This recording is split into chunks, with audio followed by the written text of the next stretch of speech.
আজকের মধ্যে এই পড়াটা শেষ করতে হবে, কালকে বই পড়া ধরতে হবে। আচ্ছা, তাড়াতাড়ি আসেন। কি ব্যাপার, বাড়িতে কি কেউ নাই?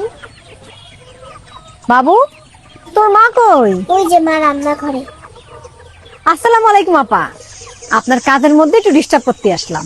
ওয়ালাইকুম আসসালাম। আপনাকে তো ঠিক চিনতে পারলাম না। পরিচয় দিলে ঠিকই চিনতে পারবেন, আমার চাচা আপনার এলাকা থেকে ভোটে দাঁড়াইছে। এই যে দেখেন আমাদের মার্কা। ও, তা আপনাকে একটু চেয়ার দিয়ে একটু বসেন।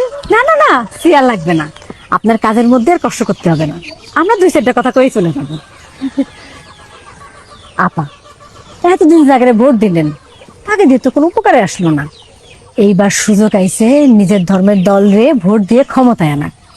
একবার আমাকে দল ক্ষমতায় আসতে পারলে দেখবেন চারিদিকে শুধু আল্লাহর রহমত আর রহমত।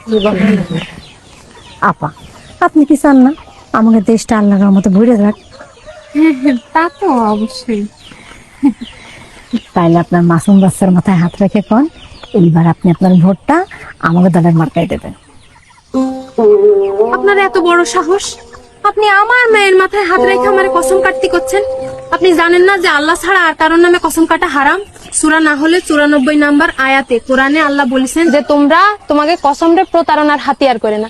দুনিয়ায়ও তোমাদের শাস্তির স্বাদ গ্রহণ করতে হবে এবং আখেরাতেও তোমাদের জন্য থাকবে কঠোর আযাব। তোমরা আপনারা সামান্য ভোটে জেতার জন্য আমার মাসুম বাচ্চাটারে ব্যবহার করতেছেন, আমারে হারাম শিরক এগুলোর দিকে ঠেলে দিচ্ছেন। মানুষ কি আর আগের মতন বোকা আছে? কি পাইছেনটা কি আপনারা? যান বাড়িতে বেরোয় যান। আরে নেন, যান বাড়িতে বেরোয় যান।